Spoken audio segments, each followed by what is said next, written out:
être fait à un conseil rural qui a désaffecté un terrain sur la base de mise en valeur un préfet. L'approbation du sous-préfet est donc considérée comme une appropriation et une validation de la délibération du conseil rural par l'autorité administrative, même si le texte donne compétence au préfet. Monsieur le Président de la République, le décret numéro 2020-1773 du 6 septembre 2020, modifiant le décret 72-1288 du 27 octobre 1972, déjà évoqué, est venu réglementer l'attribution des terres de culture et de défrichement comprises dans les communes et assujettir le caractère exécutoire des délibérations des conseils municipaux à l'approbation du gouverneur de région compétent par acte réglementaire enregistré au secrétariat général du gouvernement lorsque la superficie objet de la délibération dépasse 50 hectares. Cette règle, saluée par tous, doit constituer une étape vers des réformes porteuses de stabilité sociale et de développement économique. Dans ce domaine, je suis heureux de noter que la Cour suprême a joué un rôle d'avant-garde, puisque dans plusieurs décisions, elle a sanctionné de manière incidente l'extrême générosité des conseils ruraux. Ces décisions concernent notamment, vous l'avez dit, Madame le juge, le conseil rural de Ndiagne qui avait affecté 445 hectares à un groupement d'intérêt économique, alors que cette superficie n'était pas disponible. Et d'autre part, le conseil rural de Diokoul-Diaouri, qui avait affecté 1000 hectares de terres de culture et de défrichement à une société, sans qu'il ne soit établi que cette affectation a été faite au profit des membres de la communauté, regroupés ou non en association ou en coopérative, conformément à l'article 3 du décret 72-1288 du 27 octobre 1972. Monsieur le Président de la République, ce bref rappel de quelques principes ne signifie pas que la législation et l'exécution qui en est faite se sont montrées suffisamment efficaces pour empêcher la survenance des conflits fonciers ou qu'après leur naissance, la justice a permis de les résoudre. Des événements tragiques et des contestations communautaires villageoises ont souvent projeté dramatiquement la question foncière au centre des questions économiques et sociales. L'actualité récente relative à l'occupation des terres cultivables par des investisseurs étrangers à la localité et la raréfaction des terres arables recommande de concilier en urgence la question de la gestion foncière et les exigences du développement économique de notre pays. Les résultats des recherches menées dans le pays dans un passé récent ont montré que les transactions foncières qui se sont déroulées à grande échelle touchent de manière significative les surfaces arables disponibles. Au même moment, notre pays entame sa transition démographique marquée par une croissance rapide de la population, laquelle exige une augmentation de la production agricole pour subvenir aux besoins alimentaires nationaux. En plus, les changements climatiques aggravent la dégradation avancée des ressources naturelles, notamment foncières et hydriques. La prise en compte de ces enjeux rappelle l'impérieuse nécessité d'engager un processus inclusif de réforme foncière pour sécuriser les exploitations familiales qui occupent une place prépondérante dans le développement agricole et rural du pays. L'intérêt que la réforme foncière doit accorder aux préoccupations des exploitations familiales se justifie par l'importance de leur rôle actuel et potentiel pour le développement économique et social des populations.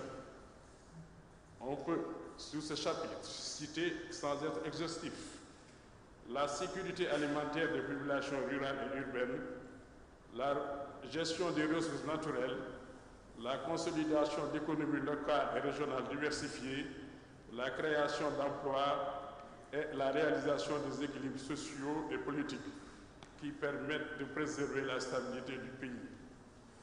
Cette réforme doit aussi prendre en compte la répartition du contentieux entre les juridictions.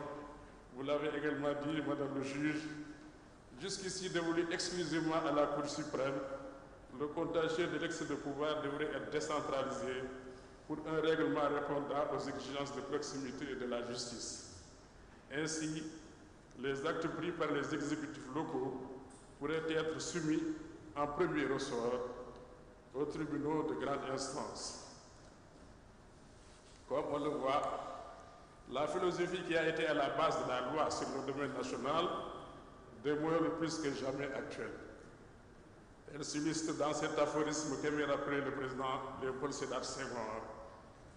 La terre, nous ne l'avons pas héritée de nos ancêtres.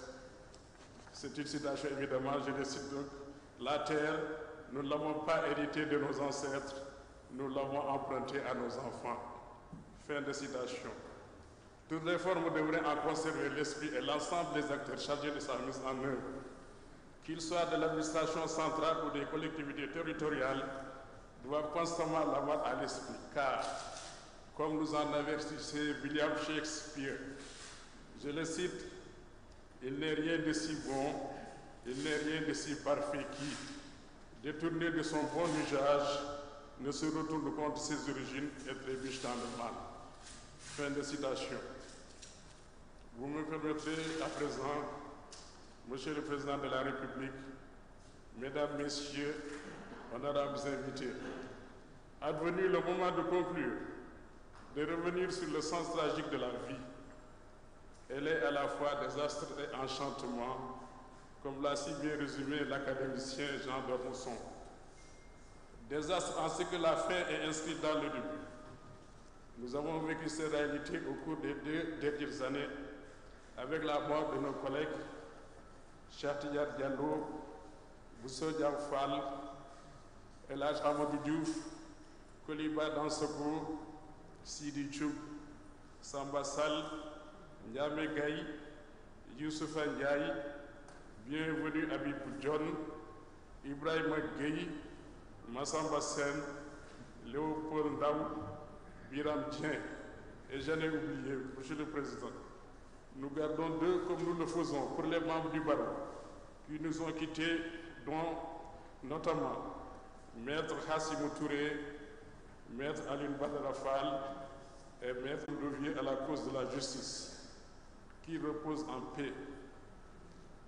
Enchantement parce que l'année 2021 s'est terminée sur une note très positive avec la désignation de notre collègue Mamadou Niang, actuel procureur général près la Cour d'appel de Saint-Louis, désigné à la prestigieuse fonction de procureur adjoint à la Cour pénale internationale après une sélection très rigoureuse suivie d'un vote des États partis pour départager les 3 nominés. C'est un succès retentissant qui lui revient personnellement et qui a nécessairement rejailli sur notre magistrature, la famille judiciaire et le Sénégal. Enchantement également parce que nous sommes à l'attente d'une nouvelle année qui est toujours signe d'espoir et d'espérance. C'est fort de ces attentes que je formule de vous d'une année de paix, de santé, de joie et de réussites économiques et sociales. Bonne et heureuse année. Je vous remercie de votre aimable attention. Merci. Monsieur le bâtonnier, vous avez la parole.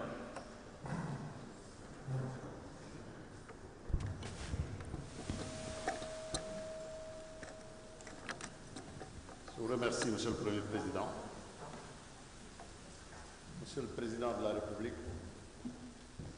Président du Conseil supérieur de la magistrature, Monsieur le Président de l'Assemblée nationale,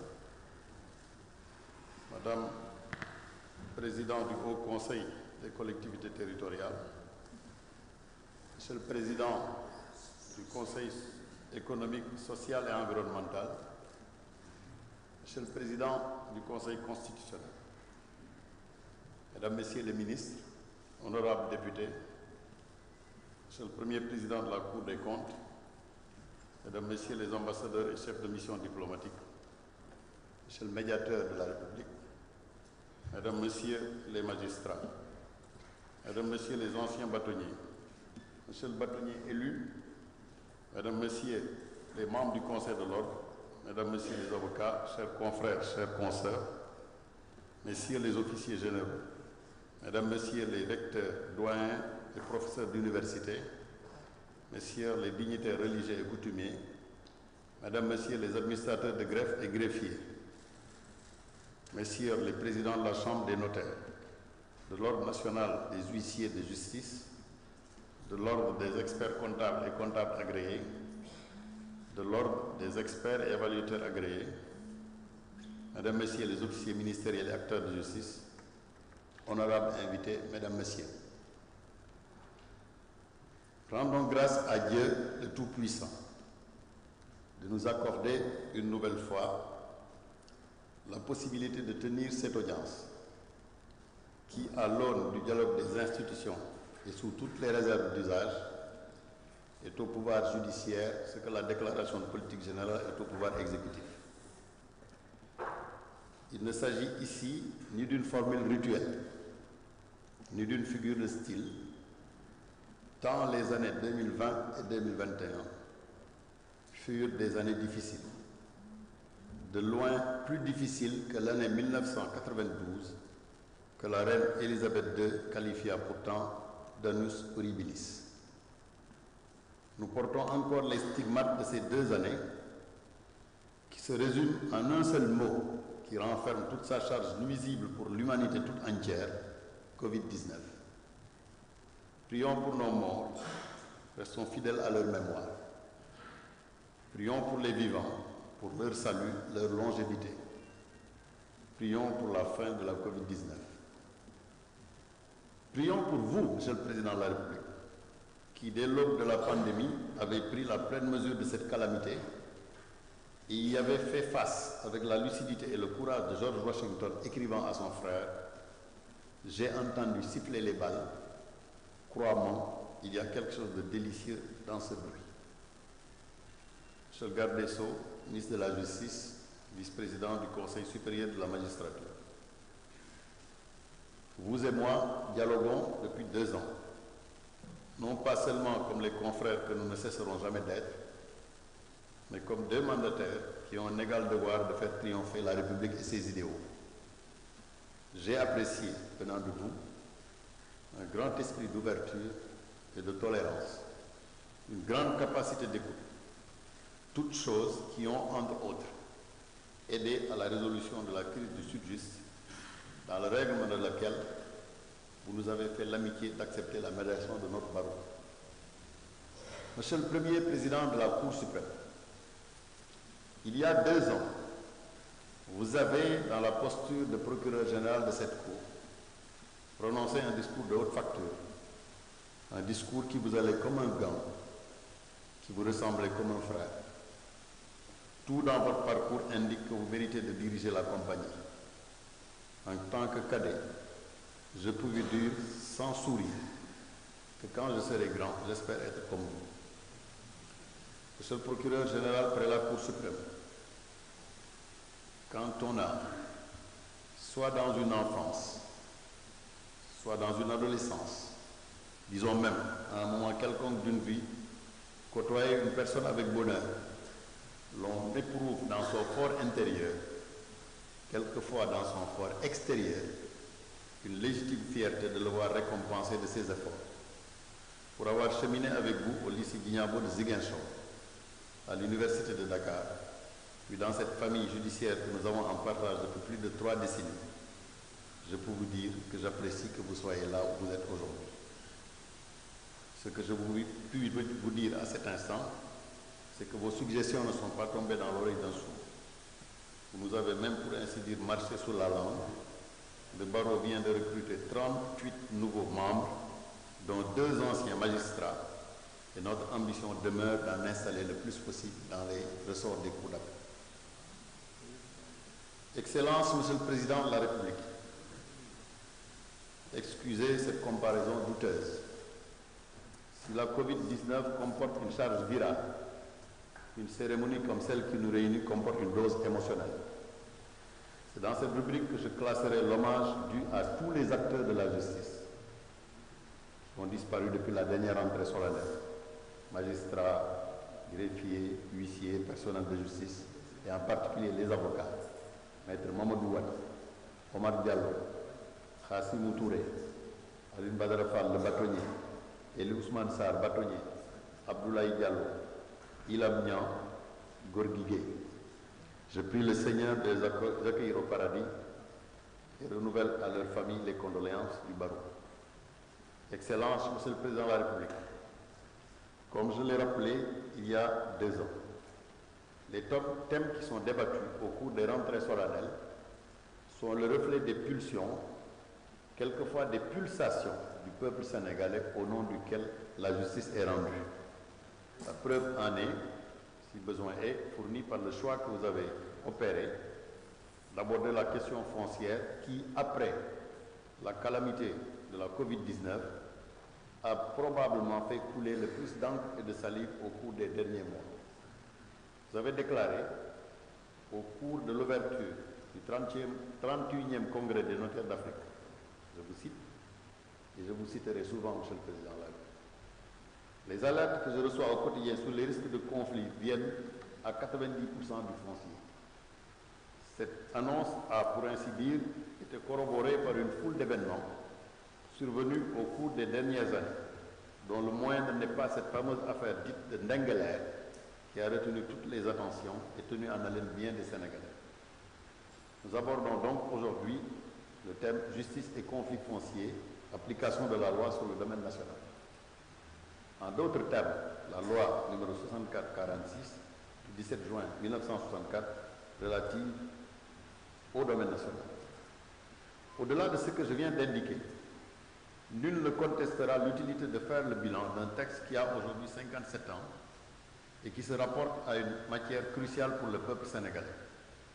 Cette loi, plus que centenaire, a depuis toujours appelé les commentaires les plus variés, les plus contrastés.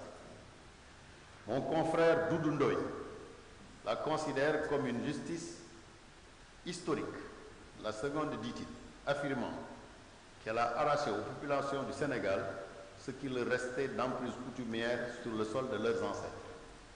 Mon confrère d'ajouter, à l'exception des rares autochtones privilégiés, la population sénégalaise a perdu son droit à la propriété des terres de ses ancêtres.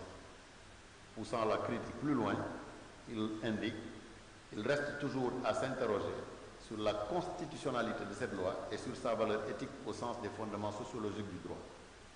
Ce point de vue ne semble pas partagé par le professeur Abdoulaye Gueye, enseignant à l'université Cheikh Anta Diop, qui, dans une étude intitulée « Le droit foncier sénégalais entre continuité et rupture », écrivait ceci.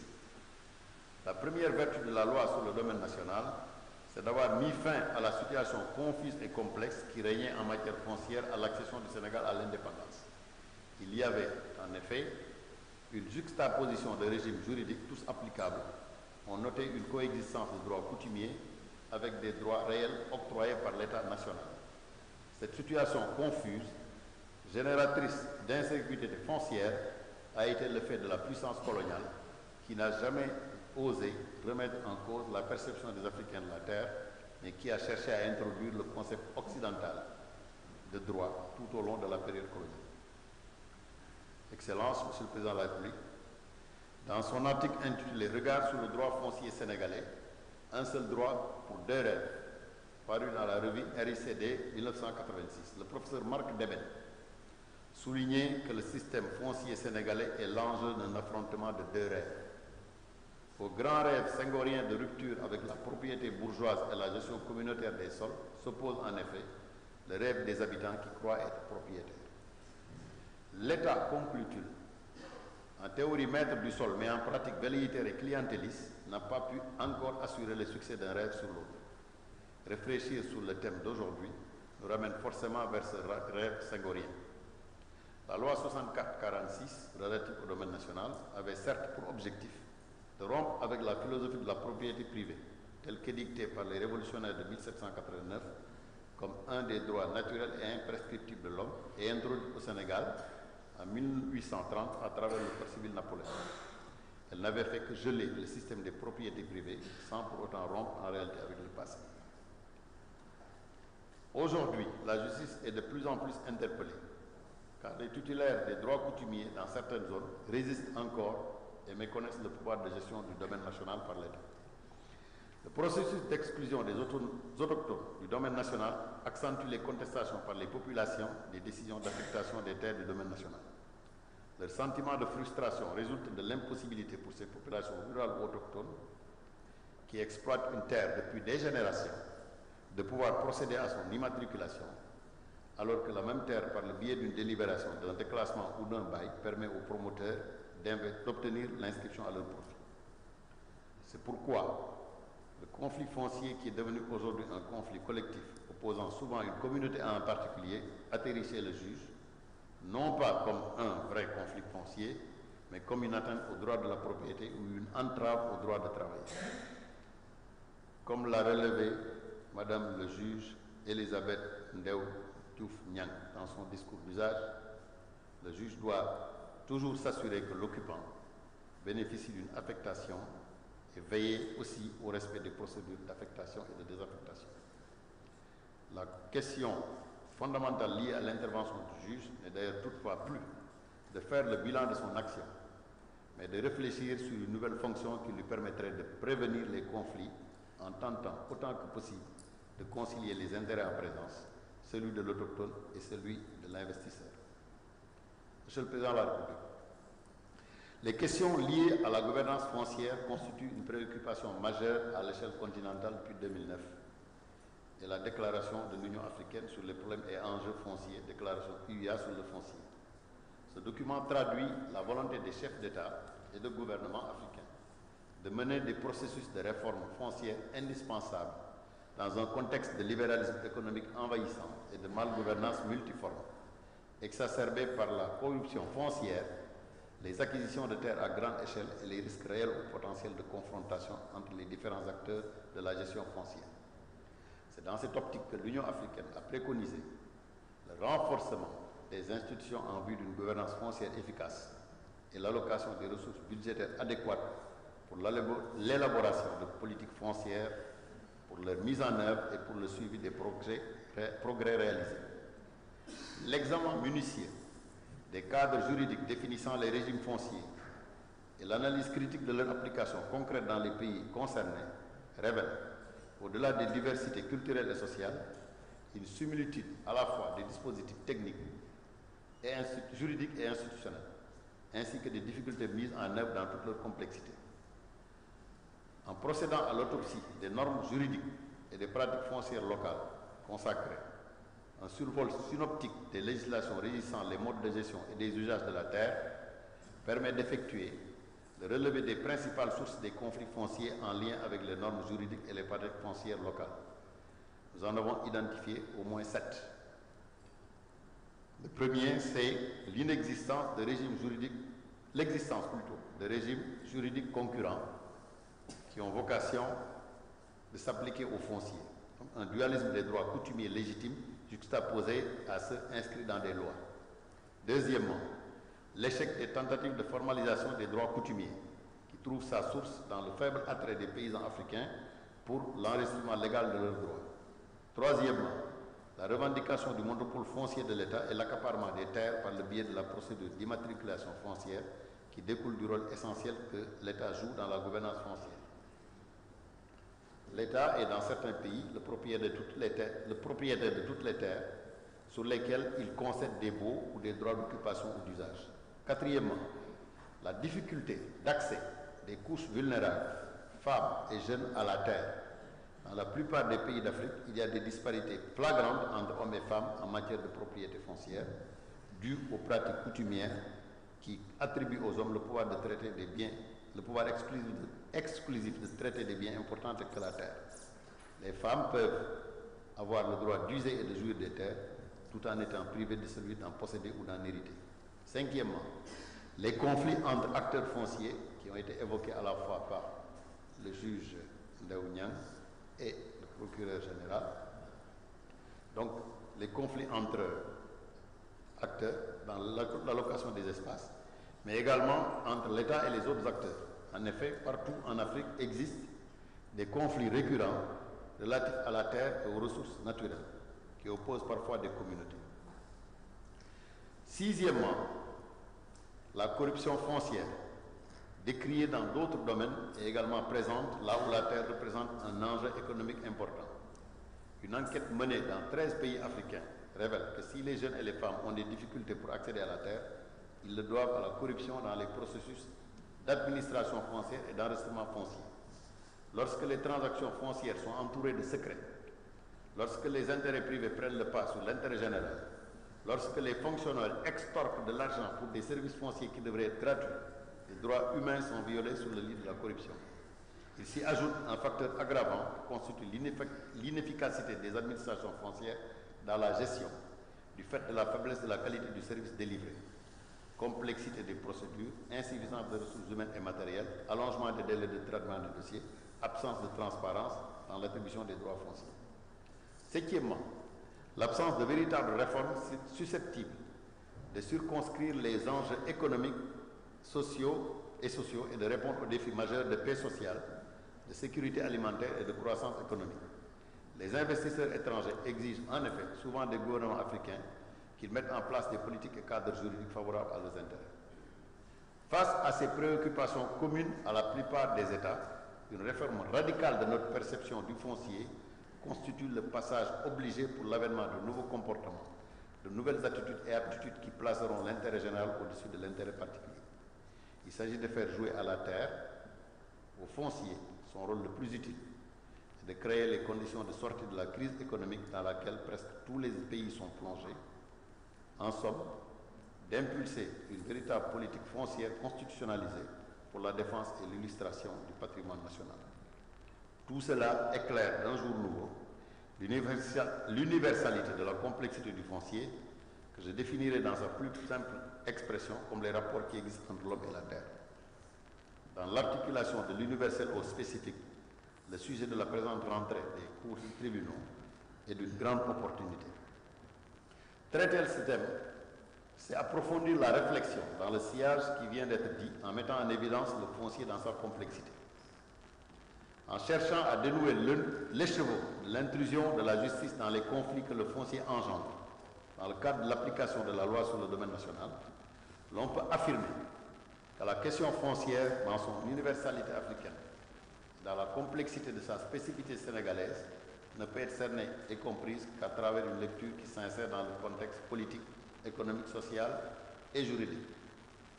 Il est heureux que, premier magistrat de ce pays, vous soyez le premier à comprendre les enjeux et les implications politiques, économiques, sociales et juridiques du foncier. Le 20 octobre 2020, dans le discours que vous avez prononcé à l'occasion de la Journée nationale de la décentralisation, vous affirmiez « La terre est le plus gros risque de conflit au Sénégal ». Vous y faisiez état de nombreux litiges fonciers qui vous parviennent et vous conseilliez aux élus locaux d'éviter de donner des terres aux premiers venus.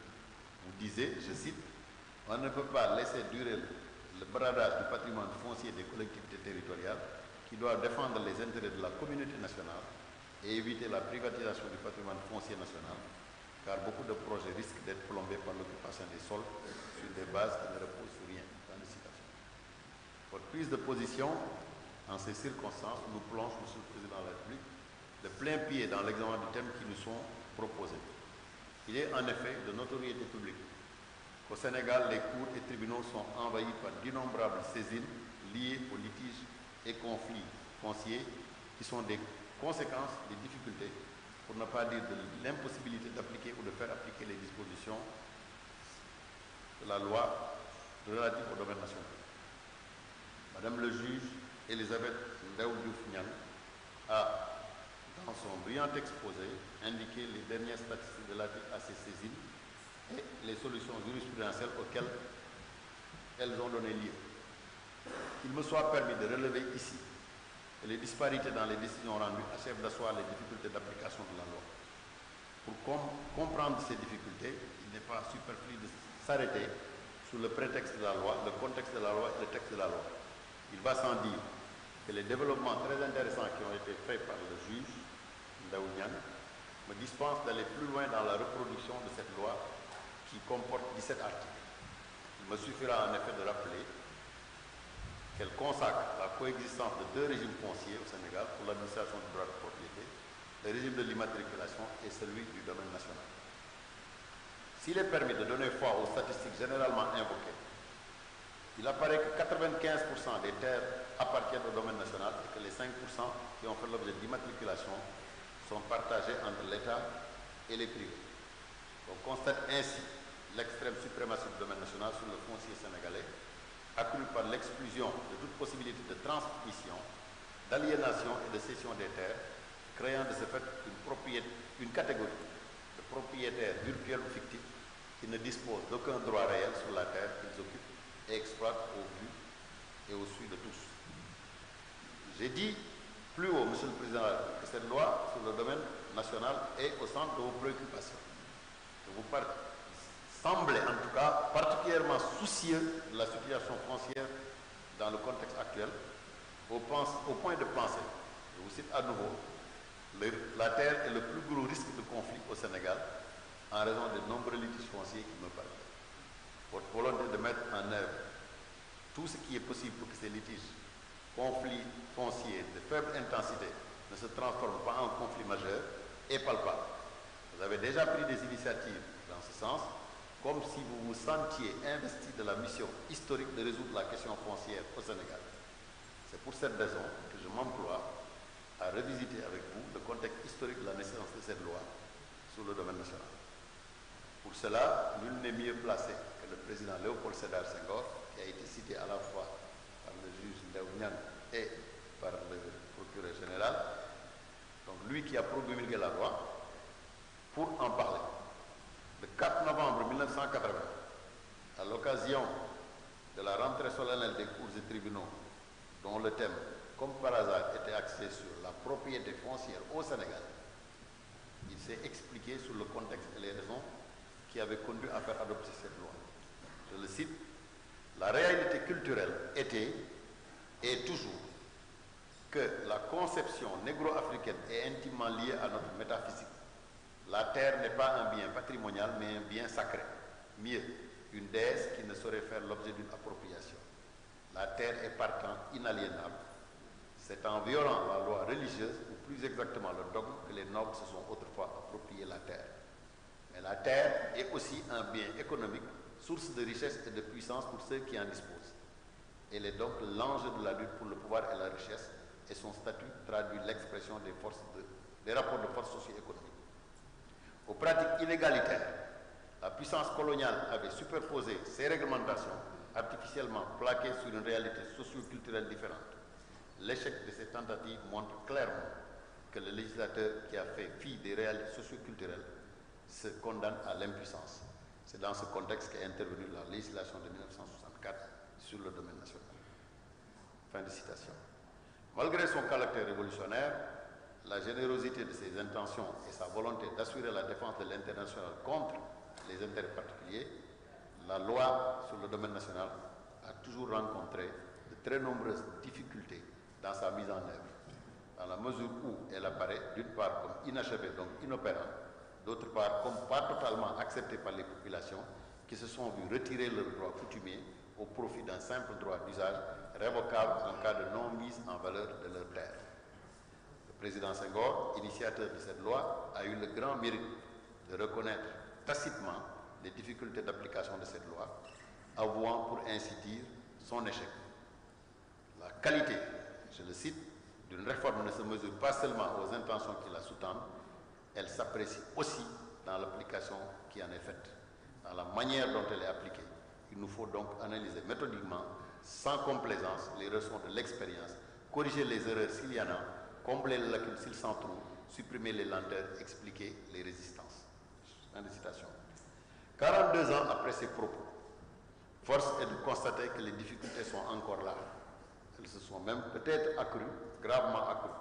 Le président Senghor ne s'en était pas arrêté là, car après avoir rappelé les difficultés inhérentes à l'application de la loi, il a appelé pour mener à bien la réforme, à la conscience professionnelle de tous les fonctionnaires et agents publics et au civisme de tous les citoyens plutôt. Il avait en outre précisé ses attentes à l'endroit de la justice, dans les termes que voici. Je voudrais enfin, pour terminer et élargir mon propos, souligner l'importance de la justice dans l'application et le respect de la loi. Les jugements et arrêts que vous rendez, mesdames, messieurs les magistrats, ont à bien des égards une valeur exemplaire. Lorsque vous, saisi par la voie du recours pour excès de pouvoir, vous annulez une décision administrative affectant ou refusant d'affecter une terre, vous ne vous bornez pas à résoudre un litige individuel, vous éclairez l'administration sur la façon dont elle doit interpréter et appliquer la loi. Le président Senghor, qui semblait particulièrement conscient des profondes limites de la loi sur le domaine national, n'a pas eu le temps ou les moyens de redresser ses écueils. Au regard de plusieurs actes que vous avez posés, Monsieur le Président de la République, et de propos que vous avez tenus, je puis affirmer, quitte à prendre un risque, que le choix du thème de cette rentrée solennelle s'inscrit dans la dynamique de réforme, dans le cadre de laquelle vous souhaitez recueillir le point de vue des acteurs judiciaires. Permettez que je rappelle la nécessité de démêler la situation inextricable du foncier sénégalais en disant que la loi, dans son application, a révélé des failles, des difficultés et des erreurs. Les Sénégalais, d'ici et d'ailleurs, placent en vous de louables espoirs.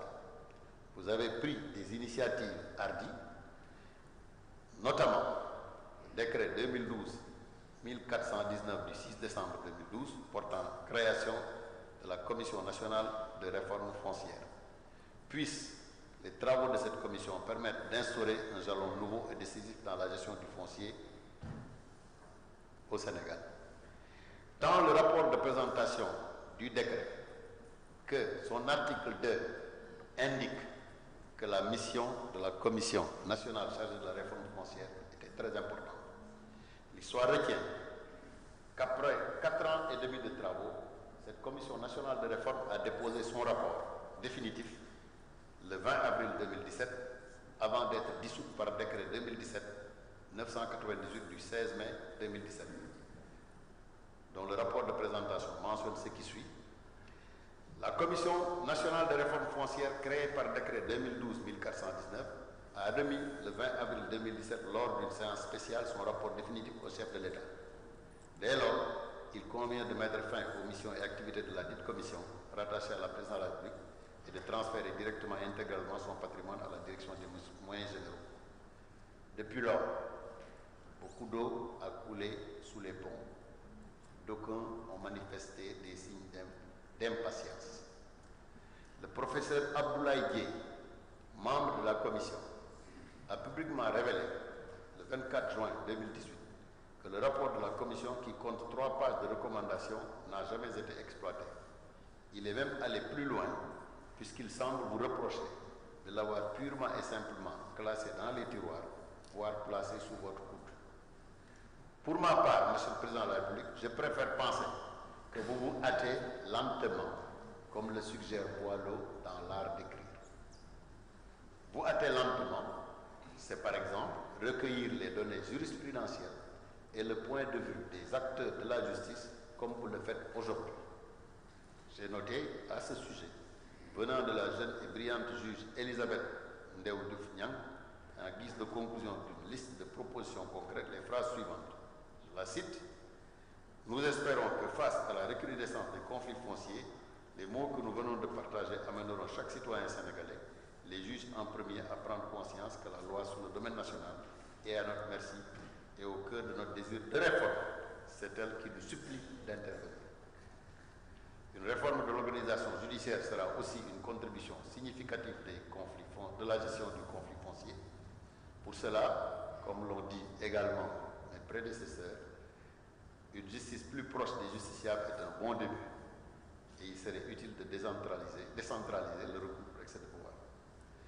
Dans le jargon judiciaire, Monsieur le Président de la République, il est courant que lorsqu'on partage un point de vue déjà exprimé, l'on s'épargne à soi, l'on épargne aux autres le temps d'une répétition en disant tout simplement « je m'en rapporte ».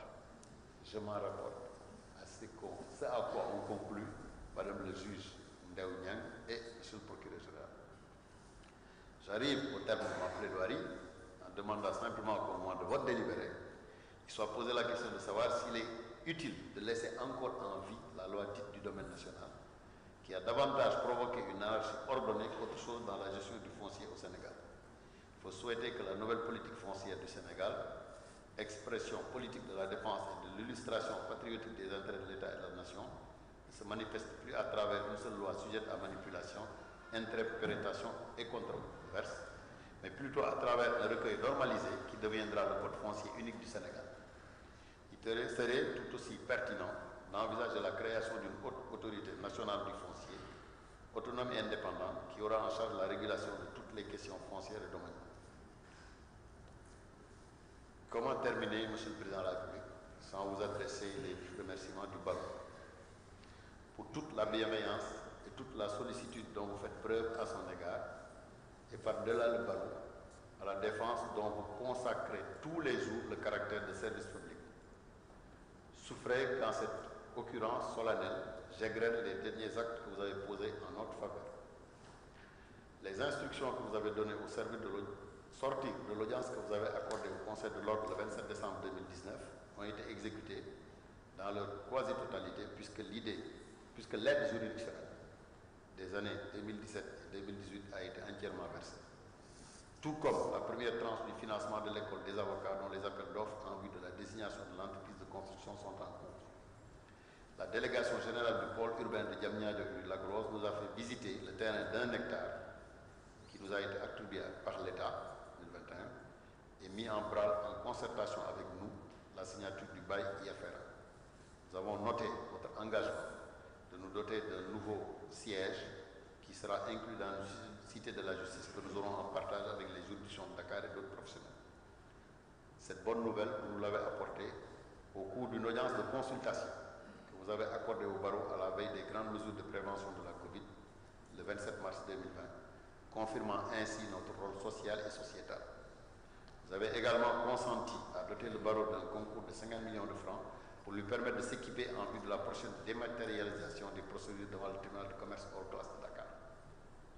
Monsieur le Président de la République, l'histoire de notre barreau retiendra surtout que dans le souci louable de permettre aux avocats d'accéder à la propriété, à des conditions optimales, vous avez signé le décret 2021-700 du 7 juin 2021, nous affectant 15 hectares de terrain sous le port urbain de Daga-Kholpa, ce qui est une première. Vous ne vous en êtes pas arrêté là, puisque pour permettre au barreau du Sénégal d'accueillir dans les meilleures conditions et avec les meilleures chances de succès le 66e congrès de l'Union internationale des avocats, cette organisation presque centenaire qui regroupe plus de 2000 avocats de 200 barreaux et qui se réunit pour la première fois en Afrique noire subsaharienne, vous avez donné des instructions pour que les services de l'État nous appuient sur le plan matériel et logistique. Et vous avez même participé à une étude très appréciable au budget de fonctionnement du comité local d'organisation. Vous avez en outre accepté de présider la cérémonie d'ouverture de ce congrès. Beaucoup parient que le congrès de Dakar, prévu du 26 au 30 octobre 2022, sera un succès. Ce succès vous devra beaucoup, assurément. Monsieur le Président de la République, la vie des êtres humains ne serait rien si elle ne s'enrichissait tous les jours de nouvelles conquêtes. Au marché nous apprend en outre que sans la liberté de blâmer, il n'est point d'éloge flatteur. C'est sous cet éclairage et dans son rôle de vigie que le barreau par ma voix attire votre attention sur les difficultés que rencontrent nos juridictions ou certaines d'entre elles au plan matériel, logistique et humain. À cet égard, la situation du tribunal de commerce hors classe de Dakar est emblématique. Cette juridiction, de toute évidence, n'a pas les moyens de ses ambitions. Du moins, il ne les a pas encore. Pas de siège fonctionnel, pas de salle d'audience, donc pas de salle des avocats, pas assez de juges, pas assez de greffiers. Le processus de dématérialisation qui est en cours risque en outre de se heurter à des écueils que nous prendrons soin de lister dans un mémorandum qui sera soumis à M. le garde des Sceaux. Le tribunal de grande instance de Pikine-Guédiawaye a également retenu notre attention, car il est certes abrité par un grand bâtiment de construction récente, mais les problèmes qui rencontrent les juges et les avocats sont nombreux et récurrents. Ils ont nom, exiguïté des salles, absence de salles des avocats, insuffisance des ressources humaines. Les tribunaux de grande instance de Ziguinchor et de Mbour ne semblent guère mieux lotis. Une autre préoccupation du barreau Monsieur le Président, réside dans l'insuffisante sollicitation de nos services, de notre présence dans les consultations, les concertations et les manifestations qui impliquent l'État. Nous ne sommes par exemple pas invités au Conseil présidentiel sur l'investissement, pas assez ou rarement consultés sur les contrats et litiges. Nous constatons en outre avec regret que des textes, beaucoup de textes, y compris ceux concernant notre barreau, sont adoptés sans que nous soyons consultés, quelquefois même pas directement informés. Monsieur le Président de la République, nous avons la nostalgie de la circulaire numéro 1, /PM, /SGE, /SP, du 25 janvier 2006, quand en votre qualité de Premier ministre d'alors, vous avez édicté pour rappeler qu'en application des instructions données par le président Abdoulaye Wade en Conseil des ministres, aucun ministre ne devait signer un contrat sans la consultation écrite d'un avocat régulièrement inscrit au barreau de Dakar, du Sénégal. Nous pensons, Monsieur le Président de la République, que dans votre posture actuelle, vous ne pouvez pas faire moins. Je parie, Monsieur le Président de la République, que vous m'avez compris et que vous ferez le nécessaire. Je vous en remercie par avance. Je vous remercie surtout de votre aimable attention. Merci, Monsieur le Président.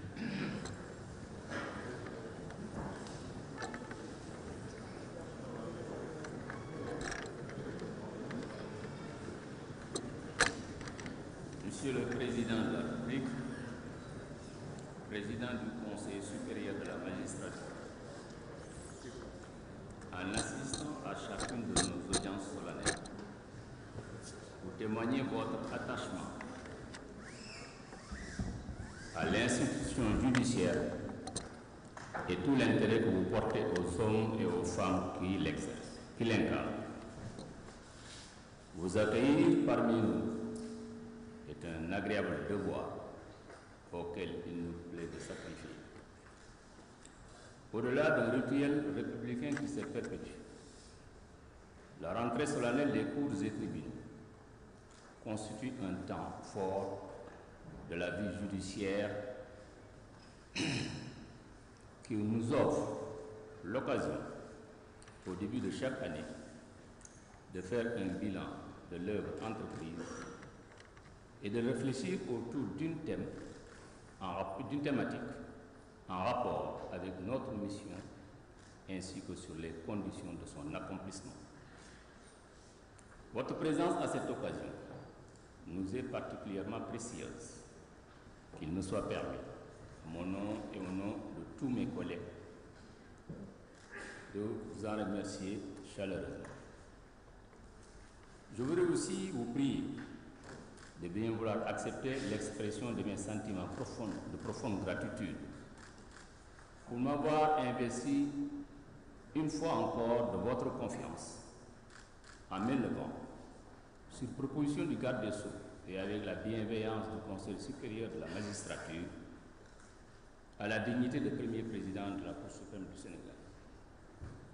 Monsieur le garde des Sceaux, ministre de la Justice, vice-président du Conseil supérieur de la magistrature, je voudrais porter témoignage de votre souci constant d'œuvrer pour l'amélioration des conditions de fonctionnement de la justice.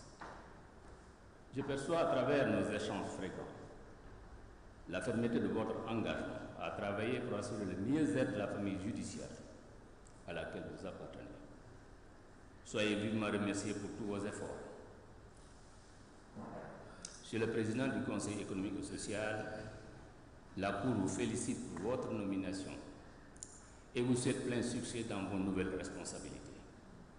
Madame le Président du Haut Conseil des collectivités territoriales, Monsieur le Président du Conseil constitutionnel, Madame, Messieurs les membres du Conseil constitutionnel, Monsieur le Procureur général de la Cour suprême, je voudrais vous féliciter pour votre brillante promotion comme chef du parquet général de notre auguste et haute cour. Vos qualités humaines et de juriste chevronné ne seront pas de trop pour l'exercice des responsabilités éminentes qui vous sont confiées. Vous connaissez l'estime et l'affection particulière que j'ai toujours eue pour vous. et quand le destin s'y mêle. Comme auditeur de justice, vous avez pour prêter serment porté ma propre robe de magistrat, alors que je ne vous connaissais pas. 30 ans plus tard, c'est vous qui me succédez aux fonctions de procureur général. Pour l'éternité, votre père et les miens reposent au cimetière de Sokone. Sokone que je considère comme notre trou commun de vertu. Je voudrais vous souhaiter plein succès dans vos nouvelles responsabilités. Monsieur le Premier Président de la Cour des comptes, Monsieur le Procureur général de la dite Cour, Mesdames, Messieurs les ministres, Mesdames, Messieurs les députés, Monsieur le bâtonnier du Conseil de l'Ordre des avocats, je voudrais vous remercier pour vos mots aimables et fraternels. Vous et moi avons toujours eu une conviction forte, celle qui consiste à penser que la justice doit être immaculée pour rester un pilier essentiel de la démocratie, de l'état de droit.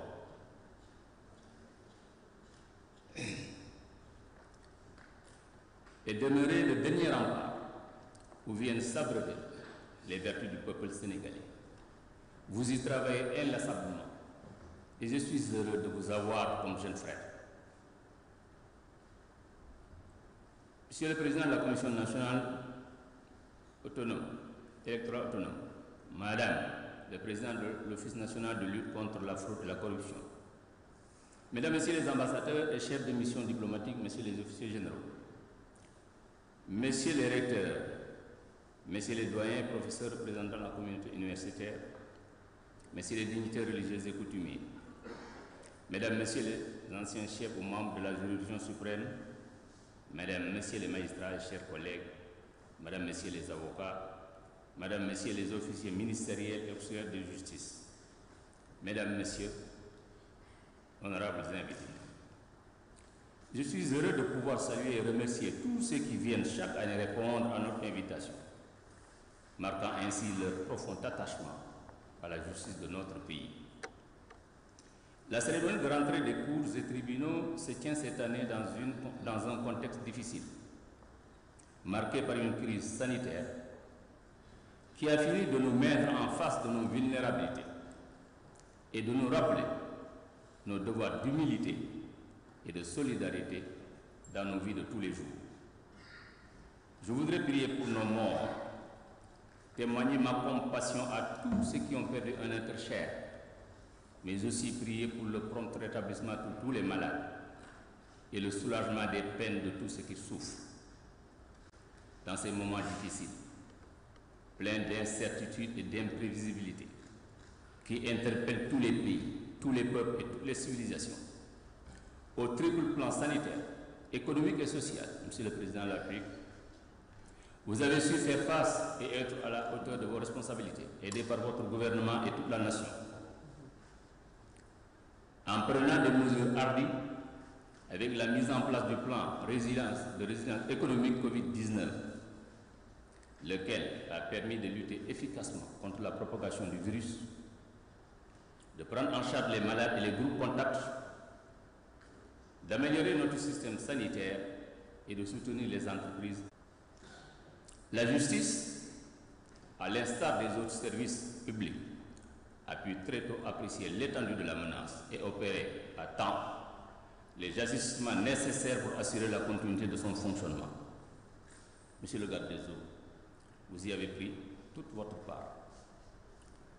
Cette attitude résiliente reflète à tous égards la posture qu'elle entend tenir au cœur de la société pour assumer pleinement la noble charge qu'elle assure et assume au nom du peuple sénégalais et qu'elle exerce sous la garantie de la Constitution et des lois de la République.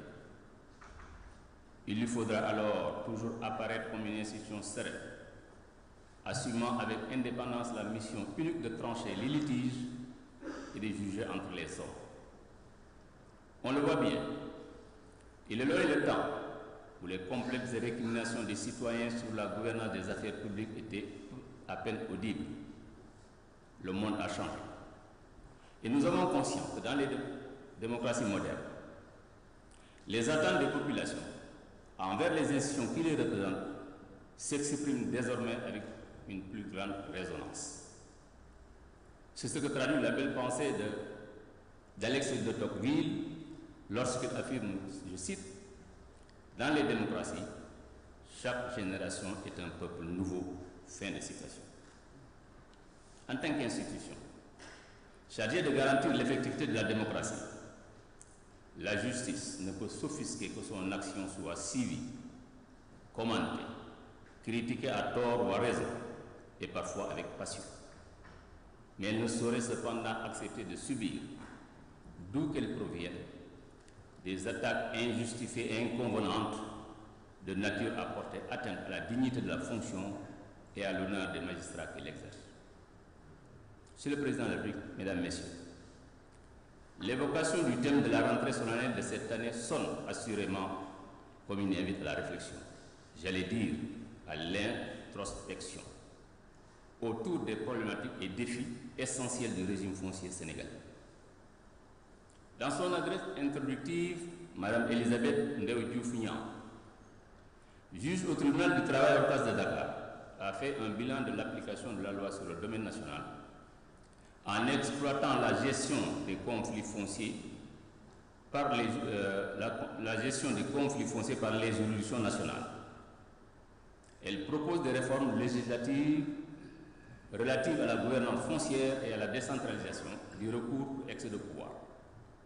Madame, je souscris entièrement à toutes ces propositions qui me paraissent opportunes et bien à propos. Monsieur le procureur général et le bâtonnier ont consacré d'intéressants et fructueux développements. En raison du symbole qu'elle représente, mais également de la dimension économique qui l'entoure, la terre a de tout temps constitué un enjeu majeur et une préoccupation centrale dans les sociétés humaines organisées. Dans un discours prononcé en novembre 1980, lors de l'audience solennelle de la rentrée des cours et tribunaux, le président Léopold Sédar Senghor, parlant du statut du foncier dans la conception négro-africaine, faisait remarquer que la terre n'est pas un bien patrimonial, mais un bien sacré, mieux une déesse qui ne saurait faire l'objet d'aucune appropriation. Fin de citation. Ainsi, dans les sociétés traditionnelles africaines, l'accès à la terre était dans une large mesure organisé, de sorte à endiguer toutes les formes de spéculation et d'accaparement dont elle pouvait faire l'objet.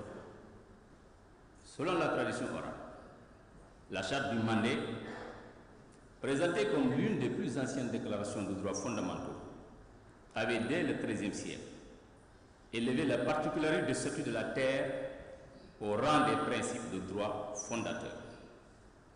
Dans une restitution remarquable du déroulement des assises à l'issue desquelles la charte fut adoptée dans la clairière de Kouroukanfouba, Modibo Diabaté explique, je cite, comme Mandé, la propriété foncière de toutes les terres de culture et d'habitation était dévolue à l'empereur.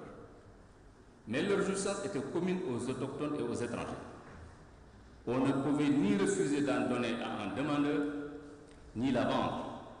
La terre était refusée seulement à qui la cherchait pour la vendre.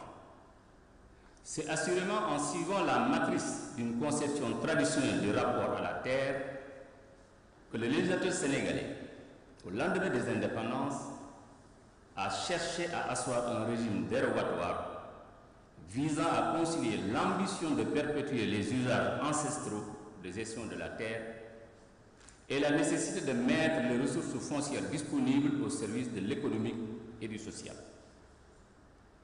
Dans une étude sur les enjeux de la notion de propriété foncière en droit sénégalais, parue dans la revue Tiers-Monde, Caroline Plançon a de façon remarquable mis en exergue les choix stratégiques opérés par le législateur sénégalais en cette matière. Selon elle, c'est dans sa recherche d'équilibre entre les pratiques traditionnelles et un droit propre à assurer le développement du pays que le législateur de l'État indépendant a mis en place un régime de sol qui fait la particularité du régime domanial sénégalais par la création de l'unité domaine national. Présenté comme le point d'équilibre permettant respect des traditions et développement du pays. Fin de citation. Le concept de domaine national, né de l'adoption de la loi 64-46 du 17 juin 1964, avait donc pour ambition d'introduire une réforme à la fois agraire et foncière en partant d'une règle de base selon laquelle les terres relevant de ce régime ne peuvent faire l'objet d'aucune appropriation et que seuls des droits d'usage pouvaient être conférés à leurs détenteurs en vertu de l'article 1er de ce texte. Le domaine national comprend le plein droit de toutes les terres non classées dans le domaine public, non immatriculées ou dont la propriété n'a pas été transcrite à la conservation des hypothèques à la date d'entrée en vigueur de la loi. Il apparaît ainsi que la réforme impulsée par les pouvoirs publics était clairement guidée par l'ambition de gommer les inégalités latentes qui pouvaient restreindre l'accès à la terre à certains citoyens, mais également par la volonté d'orienter prioritairement l'utilisation des ressources foncières disponibles au service des projets et programmes de développement économique. L'atteinte de ces objectifs justifie le choix du législateur de confier la haute gestion du domaine national à l'autorité et à la garde de l'État. À cet égard, l'article 2 de la loi de 1964 énonce que l'État n'est pas propriétaire du domaine national, mais qu'il détient les terres en vue d'assurer leur utilisation et leur mise en valeur rationnelle conformément aux plans de développement et aux programmes d'aménagement. Mais la caractéristique la plus emblématique du régime juridique des terres du domaine national réside certainement dans l'étendue de la protection rigoureuse dont elles bénéficient en vertu des lois et règlements auxquels elles sont soumises. Il suffit pour s'en convaincre de scruter le sens et la portée des principes d'imprescriptibilité et d'inaliénabilité indissociablement attachés au domaine national. Cette protection est renforcée par un dispositif répressif articulé autour de l'article 423 du Code pénal qui sanctionne toute occupation sans droit d'une terre faisant partie du domaine national ou toute conclusion ou tentative de conclusion d'une convention sur ces terres. Malgré les efforts de simplification notés dans la déclinaison des objectifs et principes de la réforme, force est de constater que l'application de la loi sur le domaine national continue à générer de nombreux conflits portés devant nos juridictions. Les sources de conflits les plus courantes sont en général liées au non-respect des procédures d'affectation et de désaffectation des terres, à la contestation de décisions portant sur la mise à disposition de grandes superficies de terres à des sociétés étrangères, mais également à la fréquence des opérations d'immatriculation au profit de l'État, de terrains classés dans le domaine national, suivis de leur attribution à des particuliers. Les cas d'attribution de terres portant sur des superficies manifestement exagérées entraînent de nos jours de nombreux conflits constituant des menaces réelles sur la stabilité dans les communautés. Des litiges de cette nature sont fréquemment portés devant le juge de l'excès de pouvoir par des populations qui comparaissent avec la ferme conviction d'avoir été spoliées avec la complicité de leurs élus locaux. Cette situation abusive dans l'affectation des terres est perceptible dans une affaire où la chambre administrative de notre cour a annulé la délibération d'un conseil municipal qui avait affecté à des investisseurs privés un terrain à usage agricole d'une valeur de 1000 hectares. La Cour a considéré qu'en procédant à cette affectation, l'organe délibérant de la commune avait méconnu les droits d'exploitation et d'occupation des membres de la communauté qui détenaient ces terres en vertu de l'article 15 de la loi sur le domaine national. Dans une autre affaire, elle a annulé une délibération par laquelle un conseil rural avait attribué en seule famille une dépendance de domaine national dont la superficie représentait environ la moitié des terres de culture disponibles dans la communauté rurale. Il a été retenu par la Cour qu'en attribuant ces terres à une famille et non à un ou plusieurs membres de la communauté rurale, regroupés en association ou coopérative, la délibération attaquée n'avait pas satisfait aux exigences de l'article 3 du décret 72-1288 du 27 avril 1972 relatif aux conditions d'affectation et de désaffectation des terres du domaine national comprises dans les communautés rurales. Des exemples de cette nature existent à foison dans la jurisprudence du juge de l'excès de pouvoir, ce qui traduit malheureusement la récurrence des cas d'attribution inconsidérée des ressources foncières placées dans le domaine national. Pourtant, tout le monde sait que la terre est loin de constituer une ressource extensible à souhait. Le doyen Carbonnier nous faisait remarquer d'ailleurs, dans une réflexion pleine de sens, que parmi tous les biens, la terre a cette originalité irréductible d'être en quantité finie, de sorte que ce que l'on perd aujourd'hui de son quotient paraît nécessairement enlevé aux autres. Fin de citation. Il est donc essentiel que le patrimoine foncier national soit préservé comme un legs précieux destiné aux générations futures. Cet impératif de rationalisation impose la prise de mesures urgentes visant à renforcer le contrôle des affectations consenties sur le domaine national, tout en veillant au respect des prérogatives des conseils municipaux et du principe constitutionnel de la libre administration des collectivités territoriales. La modification introduite en ce sens par le décret 2020-1773 du 16 septembre 2020 relative aux modalités d'approbation des délibérations foncières par les représentants de l'État constitue une première étape qui mérite d'être parachevée par la prise d'autres mesures de consolidation. À cet égard, il nous paraît utile d'envisager la création d'un organe administratif paritaire doté d'attributions similaires à celles de la commission des opérations domaniales, avec pour mission principale de donner un avis sur l'opportunité et la régularité de toute décision d'affectation de terres du domaine national portant sur une superficie supérieure à 50 hectares. Monsieur le Président de la République, Mesdames et Messieurs, il serait injuste de croire que les difficultés d'application de la loi sur le domaine national précèdent uniquement des errements notés dans la gouvernance foncière au niveau de certaines collectivités territoriales. En réalité, la pratique courante des opérations d'incorporation des terres du domaine national dans le domaine privé de l'État constitue un autre facteur d'amenuisement de la disponibilité des ressources foncières. En effet, il est noté que des personnes privées accèdent à la pleine propriété des terres issues du domaine national préalablement immatriculées au nom de l'État, en parvenant à transformer les baux qui leur sont consentis en titres fonciers. La mise en œuvre fréquente de ce procédé peut insidieusement dégénérer dans une forme de privatisation du domaine national, au moment où le paysan qui travaille la terre ne dispose que d'un droit d'usage sans aucune possibilité d'appropriation. Au demeurant, il est clair dans l'esprit et dans la lettre de la loi de 1964, notamment en ses articles 3 et 13, que les terres du domaine national, situées dans les zones de terroir et dans les zones pionnières, ne peuvent faire l'objet d'immatriculation au profit de l'État qu'en vue de la réalisation d'opérations déclarées d'utilité publique.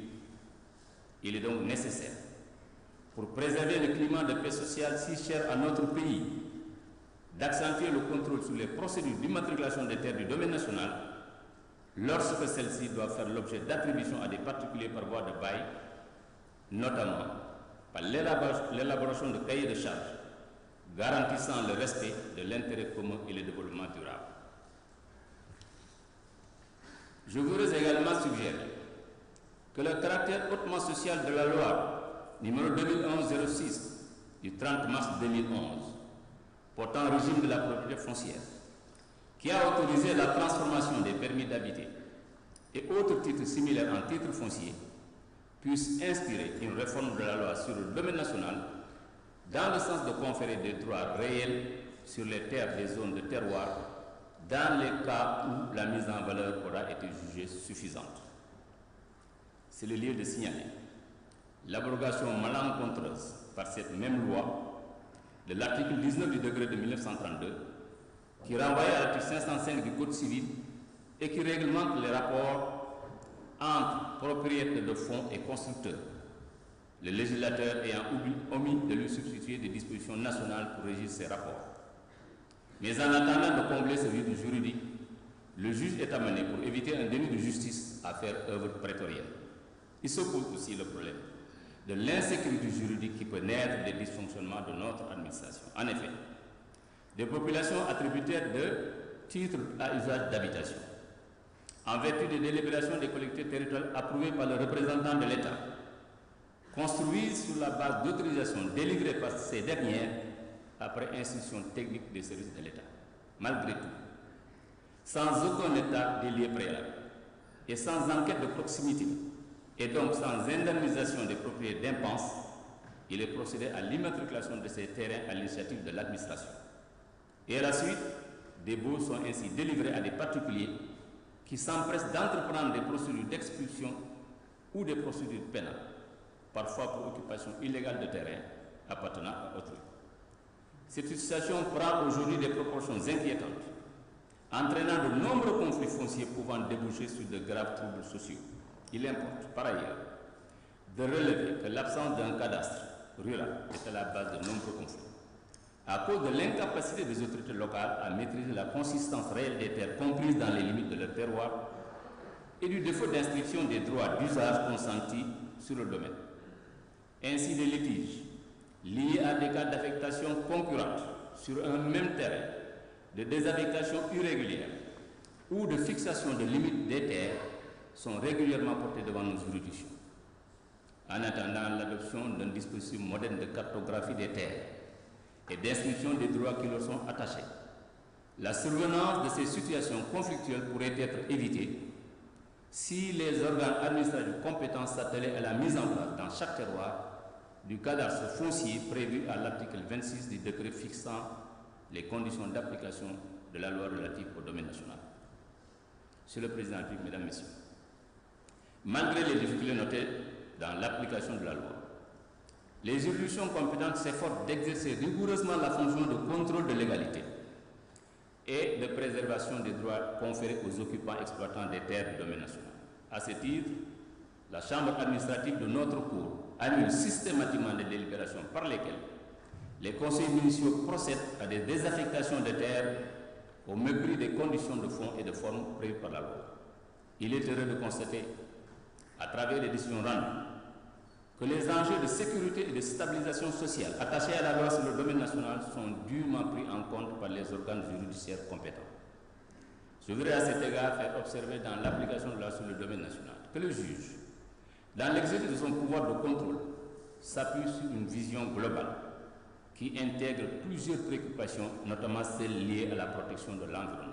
À ce propos, permettez-moi d'évoquer à titre illustratif une décision rendue en 2019 par la Chambre administrative et par laquelle cette Chambre a annulé une délibération d'un conseil municipal affectant des terres du domaine national en vue de l'implantation d'une usine de transformation de sel au motif que, contrairement à la loi, cette délibération n'avait pas été précédée par une étude d'impact environnemental. Mesdames, Messieurs, les sources des conflits sont multiples, mais elles mettent surtout en exergue l'opposition entre la logique d'appropriation privée et d'accaparement individuel à outrance, caractérisant nos sociétés modernes, et celle de la propriété collective sur les ressources naturelles prônées par la loi sur le domaine national et réaffirmée par notre loi fondamentale, qui génère un décalage entre le droit positif sénégalais et la réalité du commerce juridique. Mais comme on l'a vu, il est heureux que les juges s'abstiennent de faire une application littérale des dispositions légales lorsqu'elles peuvent déboucher sur des proportionnalités afin de tenir compte des conséquences économiques, sociales, voire politiques de leurs décisions. En effet, le juge doit certes trancher les litiges, mais en lui trouvant une solution, son intervention doit aussi permettre d'apaiser le conflit. Et il faut donc se féliciter que le juge sénégalais, par son office, contribue à la pacification des rapports sociaux. En vous souhaitant à tous et à chacun une bonne et heureuse année 2022, je voudrais clore mon propos en formulant le vœu de voir les observations et suggestions issues de nos échanges servir comme contribution à la réflexion engagée depuis quelques années autour des grands défis de la réforme foncière au Sénégal. Je vous remercie pour votre aimable attention. J'ai l'honneur, Monsieur le Président, de vous rendre la parole. Je vous remercie, Monsieur le Premier Président de la Cour suprême. Monsieur le Premier Président de la Cour suprême, Madame la Présidente du Haut Conseil des collectivités territoriales, Monsieur le Président du Conseil économique, social et environnemental, Monsieur le Président du Conseil constitutionnel, Mesdames, Messieurs les membres du Conseil, Monsieur le garde des Sceaux, ministre de la Justice, vice-président du Conseil supérieur de la magistrature, Mesdames et Messieurs les ministres d'État, Mesdames, Messieurs les ministres,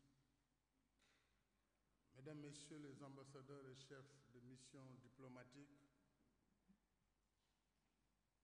Monsieur le Premier Président de la Cour des comptes, Monsieur le Procureur général de la Cour des comptes,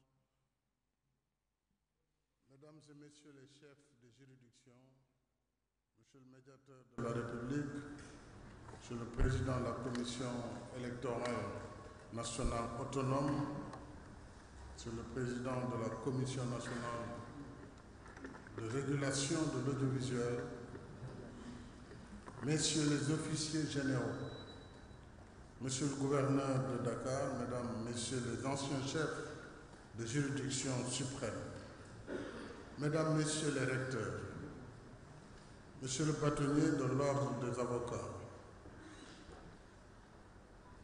Mesdames, Messieurs les officiers ministériels et auxiliaires de justice, autorités religieuses et coutumières, distingués invités. C'est toujours avec un plaisir renouvelé que je préside la rentrée solennelle des cours et tribunaux qui, au-delà du cérémonial républicain, est surtout un moment privilégié de réflexion et de dialogue constructif entre l'exécutif et les membres de la famille judiciaire sur des sujets d'intérêt national. En dépit du contexte marqué par la prévalence de la pandémie Covid-19, qui, à bien des égards, bouscule nos habitudes de vie sociale et professionnelle, nous avons voulu nous montrer résilients par nos retrouvailles afin de poursuivre l'élan de vie institutionnelle attaché à l'État. Je saisis l'occasion pour vous présenter, Monsieur le Premier Président, et à l'ensemble de la famille judiciaire, mes vœux les meilleurs pour une année paisible et réussie. Monsieur le Premier Président de la Cour suprême, Monsieur le Procureur général, Monsieur le bâtonnier, le souvenir des illustres défunts de la Covid-19 que vous avez évoqué ajoute à cette séance un surcroît de solennité. Comme un guise de rappel, ce souvenir nous signifie que le virus est toujours là, qu'il peut être mortel et que par respect pour nos morts, nos malades et les personnes vulnérables parmi nous, il nous faut observer les recommandations sanitaires, y compris la vaccination. Je salue la mémoire de ces illustres défunts et prie avec vous pour qu'ils reposent en paix. Mesdames, Messieurs, le thème choisi cette année, justice et conflit, une application de la loi sur le domaine national, revêt à mes yeux une pertinence toute particulière. C'est que de tout temps et en tout lieu, l'homme est attaché à la terre. S'y ajoute que le foncier est un levier important du développement économique et social. Mais il ne peut remplir pleinement cette vocation que lorsque la sécurité juridique des terres, ici celle du domaine national, est assurée au-delà de toute ambiguïté, afin d'éviter au mieux tout conflit latent ou ouvert pouvant déboucher sur un contentieux. C'est dire que cette séance nous donne l'occasion d'aborder des problématiques majeures liées au foncier et au contentieux qu'il est susceptible de générer devant les tribunaux. Le diagnostic du foncier au Sénégal montre clairement Une situation caractérisée par la conjonction de plusieurs facteurs de complications, notamment le déficit en terres aménagées, la forte poussée démographique, une planification et une gestion encore insuffisante de l'espace, le non-respect des règles en matière d'urbanisme, des découpages administratifs parfois incohérents et le non-respect de certaines règles de procédure. Enfin, des litiges afférents à la fréquence de pratiques délictueuses en matière foncière. Cette situation engendre naturellement des conséquences fâcheuses, dont l'impact négatif sur les stratégies de planification et de gestion des villes, les difficultés énormes de réalisation de projets et autres travaux publics, ce qui en renchérit d'ailleurs considérablement les coûts. À ce niveau, je voudrais donner 2 anecdotes. Nous avons été bloqués pendant plusieurs mois parce que simplement pour donner de l'eau à Dakar, nous avons essayé de trouver une solution par le dessalement de l'eau de mer. Et le site des Mamelles devait servir de lieu d'implantation de cette unité. Et comme par enchantement, nous nous sommes retrouvés avec des titres fonciers issus de baux donnés et qui devaient réclamer à l'État, le propriétaire devrait réclamer à l'État près de 10 milliards de francs CFA que nous sommes tenus de payer, malheureusement. C'est vous dire l'impact sur les projets publics, sans parler du TR où l'État a dû dépenser plus de 92 milliards sur le paiement des impôts.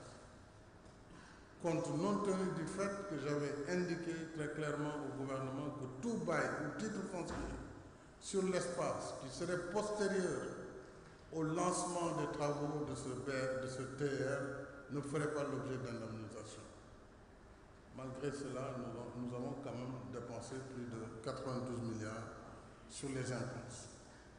Alors, nous avons lancé le plan national de l'aménagement et du développement du territoire, qui est un plan de projection sur le futur, de planification de l'espace, et que toutes les affectations devront tenir impérativement compte de ce plan national, y compris les plans directeurs d'aménagement et subséquemment tous les actes d'affectation postérieurs à ce plan de planification urbaine. Il y a entre autres défis l'occupation illégale de zones non édificantes et les mesures sur la sécurité publique avec l'effondrement d'immeubles entre autres. C'est au regard de cette situation que la direction de la surveillance et du contrôle de l'occupation des sols, la DESCOS, a été créée par décret 2004-84 du 23 janvier 2004 portant organisation du ministère de l'Urbanisme et de l'Aménagement du territoire. La DESCOS a pour mission générale la prévention et la lutte contre les occupations, les constructions et les lotissements irréguliers, ainsi que la gestion du contentieux y afférent conformément aux lois et règlements en vigueur. Elle a compétence sur l'ensemble du territoire national et exerce dans le ressort de toutes les cours d'appel. Je dois redire ici tout mon soutien à la DESCOS dans les missions de surveillance, de contrôle et d'assistance qu'elle mène au quotidien afin de faire respecter les lois et règlements en vigueur. C'est la raison pour laquelle, d'ailleurs, j'ai fait adhérer à la DESCOS. En fait, je l'ai désigné membre de la commission domaniale. La CCOD, je ne sais plus comment elle s'appelle. La CCOD, cette fameuse CCOD qui donc donne souvent les délibérations. Alors, ces missions sont particulièrement difficiles, j'en conviens, voire ingrates, mais absolument nécessaire, d'abord pour désengorger les cours et tribunaux, à la sauvegarde, donc nécessaire à la sauvegarde de la sécurité, de la sûreté et de l'ordre public. Sur l'étendue du territoire national, les autorités administratives doivent continuer d'apporter tout l'appui nécessaire à la DSPOS, dont le travail, mené à bien de bout en bout, a aussi pour finalité d'aider à dégrossir le contentieux judiciaire lié au foncier. En outre, puisque gouverner c'est prévoir, j'ai toujours souhaité que la résolution en amont des problèmes fonciers reste au cœur des politiques publiques. C'est le sens de la Commission nationale de la réforme foncière que j'avais mise en place par décret 2012-14-19 du 6 janvier 2012. Je rappelle que cette commission avait pour mission principale d'analyser les textes législatifs et réglementaires, d'identifier les contraintes institutionnelles d'une gestion optimale du foncier et de proposer, Monsieur le bâtonnier, la Commission se doit de proposer l'usage que le président de la République en fait, je suis désolé, ne dépend pas de la Commission.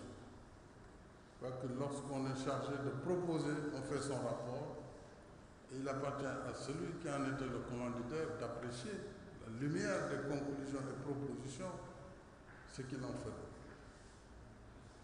Ainsi donc, nous avons pu, grâce au travail qui a été fait, d'analyse sur les textes législatifs et réglementaires, avec l'identification des contraintes institutionnelles, d'une gestion optimale du foncier et des propositions donc, qui ont été apportées pour aider à faire du foncier un pilier de l'émergence économique dans l'équité et la justice sociale.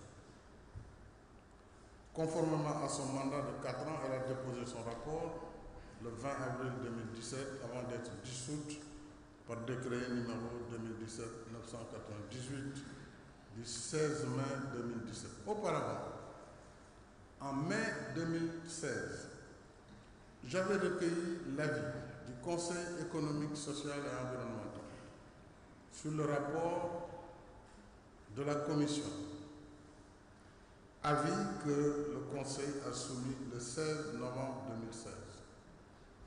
Et je souhaiterais dire ici la volonté de l'État d'appliquer les travaux de la Commission en ce sens qu'elles vont renforcer le système de gouvernance foncière. Le gouvernement y travaille, il reste que les choses du foncier sont complexes et que toute décision de portée générale y afférente mérite précaution. Ma conviction intime est que si j'avais mis en application les conclusions du rapport de cette commission nationale, en moins de 12 mois, il n'existerait plus un seul mètre carré public sur les terres du domaine, les terres de domaine et particulièrement les terres de défrichement, puisque les collectivités allaient délibérer et octroyer toutes les terres. Et nous nous retrouverions dans la situation de certains pays de l'Afrique australe où toutes les terres sont privées, à l'exception de la voie. Je ne peux pas assumer cette responsabilité. Donc il nous faut continuer la réflexion, y compris toutes les pertinentes recommandations qui ont été données aujourd'hui, qui devront permettre, M. le garde des Sceaux, peut-être de refaire un tour afin de proposer les réformes qui s'attachent à cette question essentielle.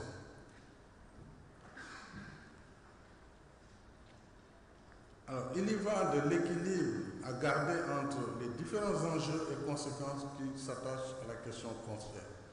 C'est pourquoi la mise en œuvre de certaines recommandations de la Commission, je l'ai dit, nécessite des études complémentaires qui seront faites et je suis convaincu du reste et je reçois souvent, y compris en Conseil national de sécurité, toutes les semaines, des remontées d'informations qui font état de points critiques liés au foncier. Et au demeurant, nous sommes également tous témoins des différends relatifs. Il nous faut donc veiller dans une démarche prudentielle à concilier l'impératif de sécurisation des droits fonciers et celui de la mise en valeur des terres. À cet égard, l'article 25, alinéa 2 de la Constitution, issu du référendum de mars 2016, qui a été une loi constitutionnelle 2016-10 du 5 avril 2016, introduit une soupape de sécurité juridique dans notre système foncier en précisant que l'État et les collectivités territoriales ont l'obligation de veiller à la préservation du patrimoine foncier. Dans le même esprit, pour une meilleure gestion et un usage approprié des terres du domaine national, vous l'avez rappelé, Madame le juge, le décret 2020-1773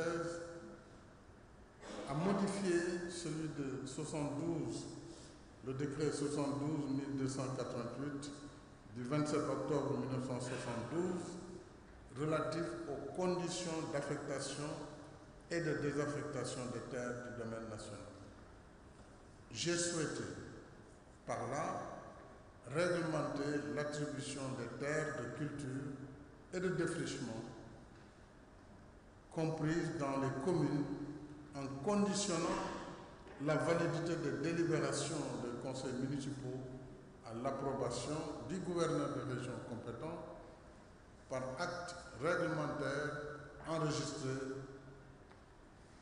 au secrétariat général du gouvernement. Ça, c'était pour donner l'information au président de la République. Autrement, même les autorités de l'État ne sont pas au courant de ce qui se passe dans les territoires.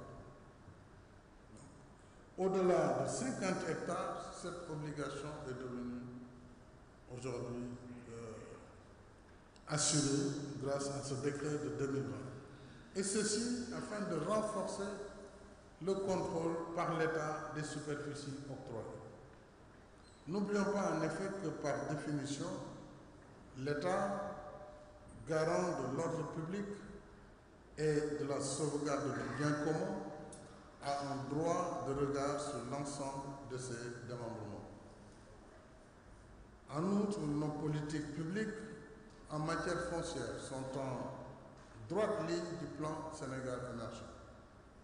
L'accès au foncier y est considéré parmi les réformes prévues, notamment la réalisation d'un cadastre universel, l'accélération de la sécurisation du foncier en milieu rural à travers l'octroi de titres de propriété. Mais là, je dois préciser que ma conviction est faite que pour les terres du domaine national, en tout cas les terres destinées à l'usage agricole, nous devons éviter de les titриser. Autrement, ce sont les compagnies privées internationales qui vont prendre toute la propriété de ces terres. Donc il y a un travail à faire et une sécurité à donner. Nous devons également assurer la finalisation de la dématérialisation du livre foncier, donc, de manière électronique, entre autres réformes, pour éviter les juxtapositions, les confusions volontaires ou involontaires qui sont à l'origine de plusieurs contentieux. S'y ajoutent les actions prioritaires déjà engagées, telles que la transformation graduelle des droits d'occupation actuels des ruraux en droits réels, l'investissement dans les instruments de gestion foncière par les services domaniaux, la recherche du juste équilibre entre la gestion des collectivités territoriales et la supervision des transactions foncières par l'État. Enfin, la poursuite de la rationalisation de l'inscription au registre foncier urbain. Ces mesures visent à améliorer la gestion apaisée du foncier à travers la sécurisation des droits de propriété, d'usage ou de passage, la prévention des conflits et l'amélioration de l'environnement des affaires pour encourager l'investissement.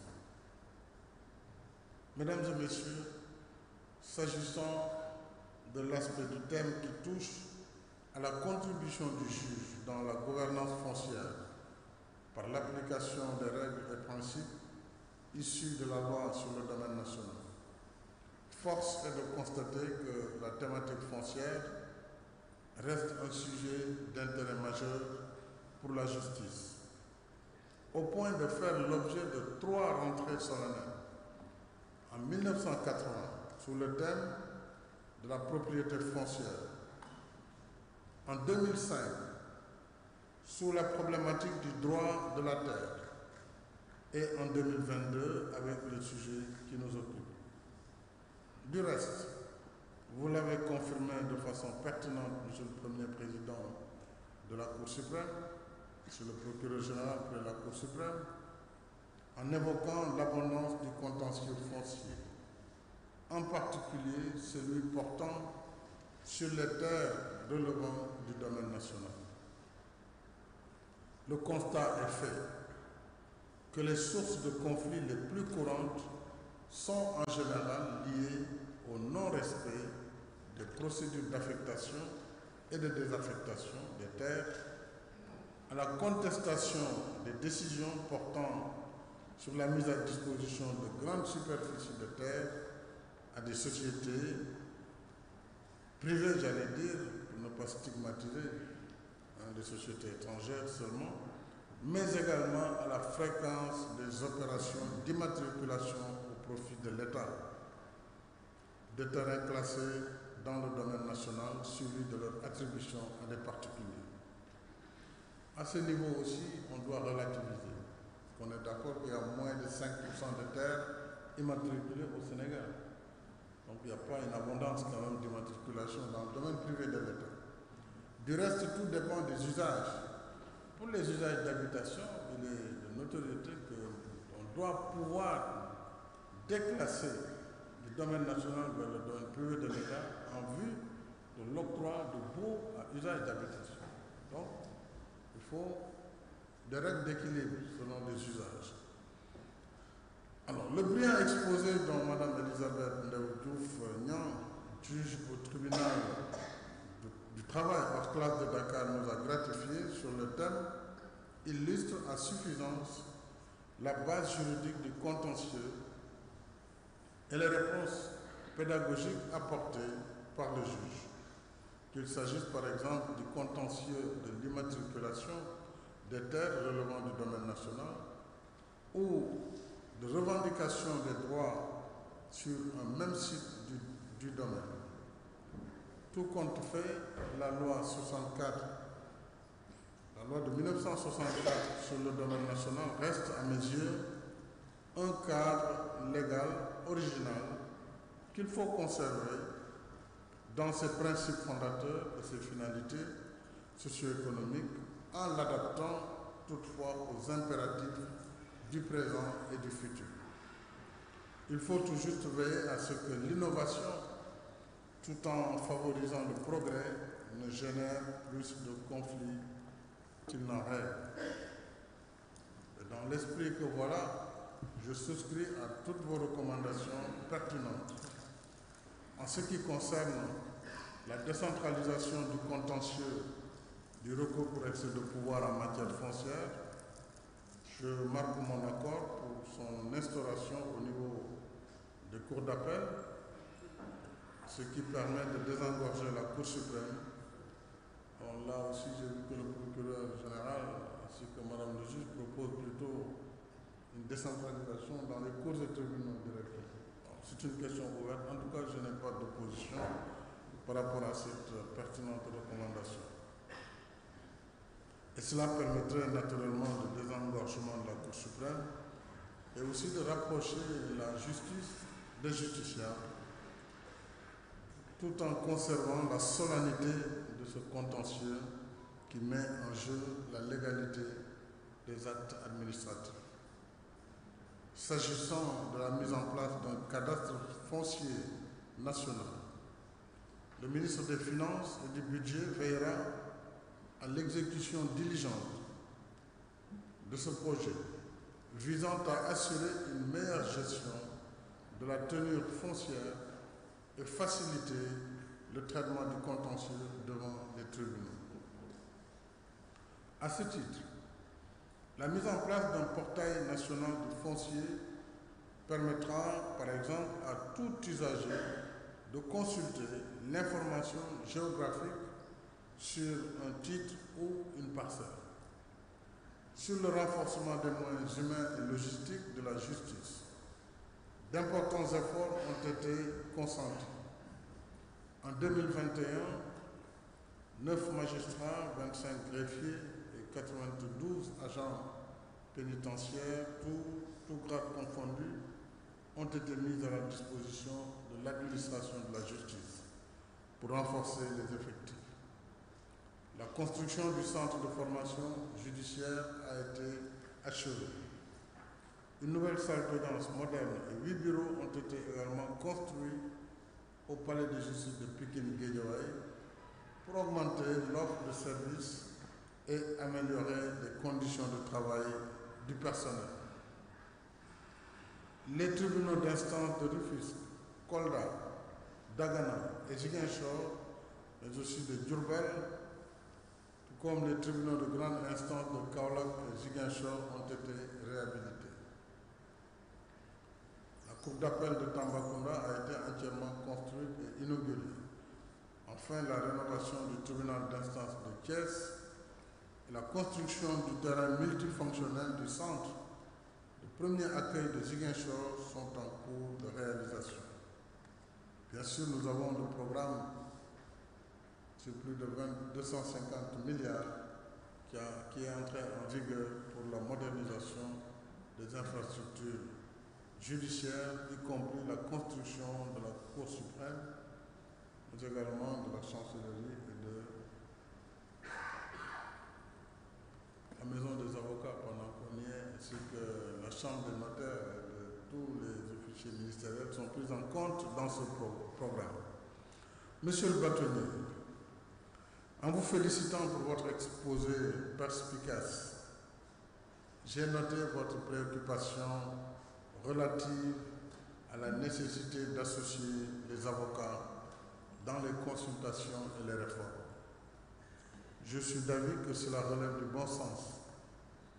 Du reste, l'agent judiciaire de l'État, ici présent, recourt régulièrement au service des avocats pour conseiller et défendre l'État dans divers contentieux. Dès lors, associer les avocats dans tout ce qui contribue à améliorer les missions régaliennes de l'État, de protection de l'intérêt public, y compris par voie de consultance, me semble tout à fait convenable.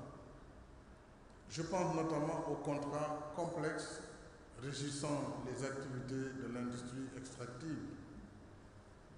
Il nous faut nous mettre davantage à jour dans ces secteurs où excelle le système anglo-saxon.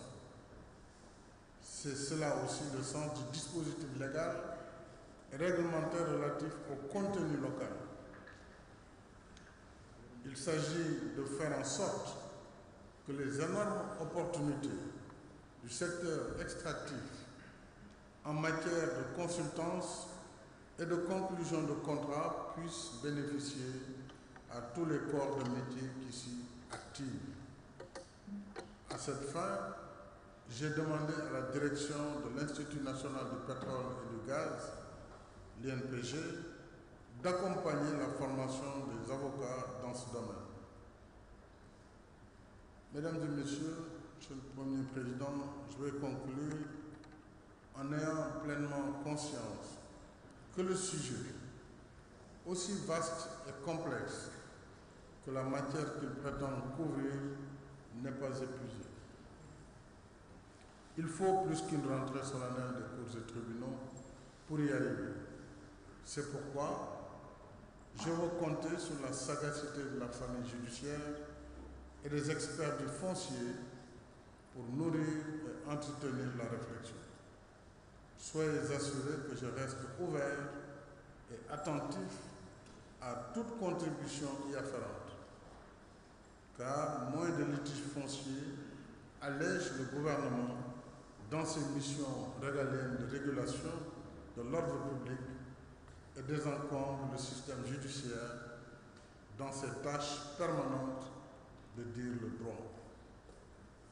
En vous renouvelant mes souhaits ardents de bonne santé, de bien-être et de réussite, je déclare ouverte l'année judiciaire 2021-2022 et vous remercie de votre aimable attention. La séance solennelle est levée.